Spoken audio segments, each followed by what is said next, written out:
තිස්පිටයි සුබම සුබ වාසනාවන්ත නිරෝගිමත් දවසක් වේවා කියලා ඔබ සියලු දෙනාම ඉතාමත්ම ආදරයෙන් ගෞරවයෙන් පිළිගන්නවා. ජීවමාන ජේසුස් ක්‍රිස්තුස් වහන්සේගේ ශුද්ධ උතුම් බලවත් වූ නාමයෙන්.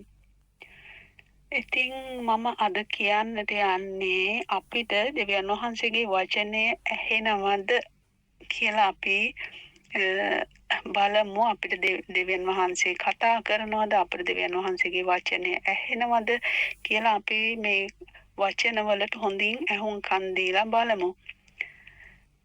එසකියල් පොතේ 37 කියනවා, ස්වාමීන් වහන්සේගේ අත මා පිටට පැමිණ ස්වාමීන් වහන්සේගේ ආත්මයෙන් මා පිටතට පමුණුවා සමභූමිය මැද සිටෙව්වේය.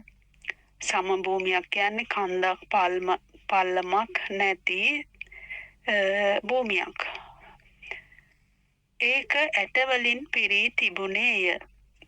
ඇටවලින් කියන්නේ ඇටකටු වලින් පිරීලා තිබුණලු. දැන් අපිත් ඔය වැව් පිට්ටනියට එහෙම ගියාම ඇටකෝඩු තියෙනවා, හරක් මැරිලා හරි මෙහි වගේ ඇටකෝඩු තියෙනවානේ. ඉතින් මොනවාටද දන්නේ, ඇට වලින් පිරී තිබුණේය. උන්වහන්සේ ඒවා අතරේ වට කර එහා මෙහා යන්ට මට සැලැස්සූසේක. දැන් මේ සමභූමියේ එහා මෙහා යන්ට සැලැස්සුවලු දෙවියන් වහන්සේ. එවිට සමභූමියේ මතු පිට ඒවා බහුලව තිබෙනවා දුටුමි. ඉතින් ගොඩක් තියෙනවා දැක්කලු. ඒවා හොඳටම වියලී තිබුණේ. ඉතින් මේවා හොඳටම වේලිලා තමයි තිබිලා තියෙන්නේ. එවිට උන්වහන්සේ මනුෂ්‍ය පුත්‍රය මේ ඇට ජීවත් වේදයි මගෙන් ඇසූසේක. මමද ස්වාමී වූ දෙවියන් වහන්සේ එය දන්නේ ඔබයයි උත්තර දුනි. මේ ඉතින් දෙවියන් වහන්සේ නිදන්නේ එයාට කටු ජීවත් වෙනවද නැද්ද කියලා නේද? උන්වහන්සේ නැවත මට කතා කොට නුඹ මේ ඇට කෙරෙහි අනාගත වාක්‍ය කියමින් ඒවාට මෙසේ කියන්න. දැන් මේ ඇට කටු වලට කතා කරන්න කියලා තමයි මේ දෙවියන් වහන්සේ කියන්නේ. වියලි ඇට ස්වාමින් වහන්සේගේ වචනය අසන්න. දැන් මේ යටකඩු වලට දෙවියන් වහන්සේගේ වචනය අසන්න කියලා කියනවා. ඉතින් එදා ඒ යටකඩු වලට දෙවියන් වහන්සේගේ වචනය ඇහුණා නම් අද අපට අනිවාර්යෙන්ම ඇහෙන්නට ඕන. මේ ඇටවලට ස්වාමි වූ දෙවියන් වහන්සේ මෙසේ කියනසේක.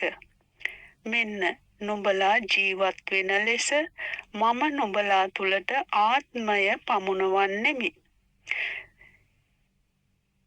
දැන් මේ දෙවියන් වහන්සේ මෙහෙම මේ ඇටවලට කියන්න කියලා කියනවා. මම නුඹලා පිට නහර තබා නුඹලා කෙරෙහි මාංශ හට ගන්නවා. නුඹලා සමින් වසා නුඹලා ජීවත් වෙන ලෙස නුඹලා තුල ආත්මය තබන්නෙමි.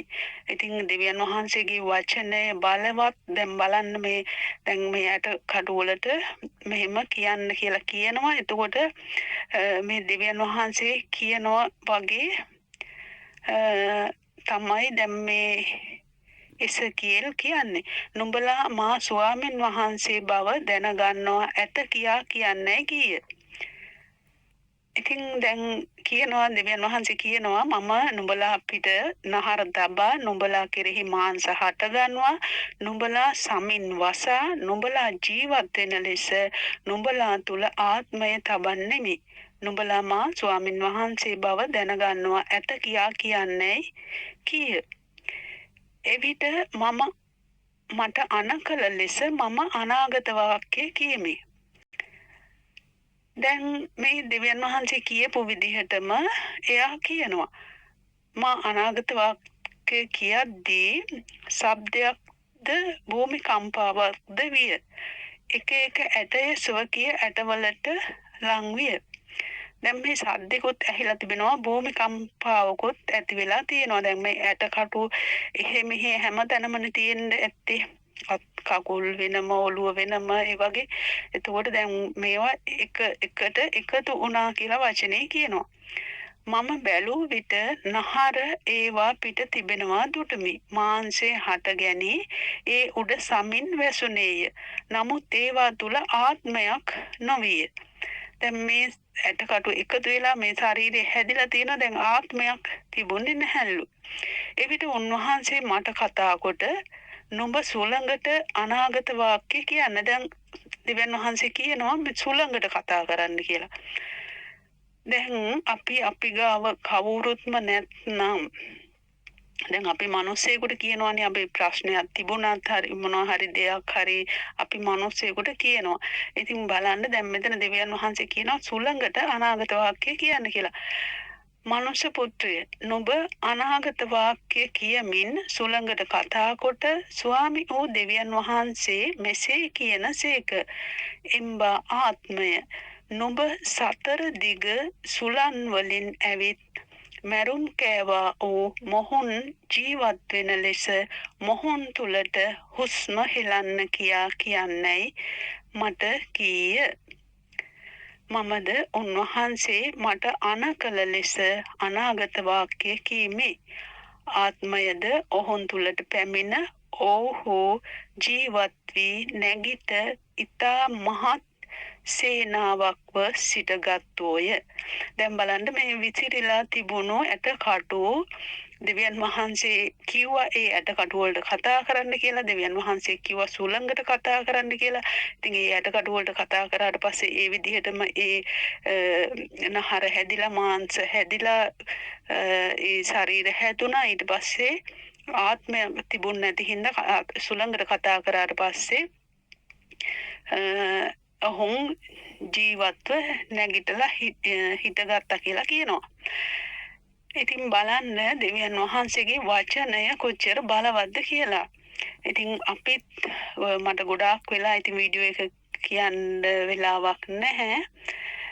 ඉතින් අපිත් අපේ වචන අපි කතා කරන වචන අපි දෙවියන් වහන්සේගෙන් වචන අහගෙන දෙවියන් වහන්සේගේ වචනය අහලා අපි කතා කරන වචනත් අපි අපට යහපත සඳහා අපි කතා කරනකොට එදා ඇටකටු වලට කතා කරද්දී ඇටකටු නැගිටලා හිටගත්තා නම් ඉතින් අපේ ජීවිතේ අපි මේ ජීවත්ව සිටින අපි දෙවියන් වහන්සේගේ වචනය අහලා අපේ ජීවිතවලට අපි යහපත කතා කරනවා නම් අපි නිතරම අපි කියනවා හිත මට හිත රස්සාවට යන්න හම්බ වෙයිද දන්නේ මොනවා වෙයිද දන්නේ ඒ වගේ කියන්නේ නැතුව අපි ස්ථීරව දෙවියන් වහන්සේ තුල විශ්වාසයෙන් අපේ ජීවිතේට යහපත් දේ කතා කරනවා නම් ජේසුස් වහන්සේගේ නාමයෙන් අපේ ජීවිතවලට හැම දෙයක්ම යහපත් ලෙස සිද්ධ වෙනවා.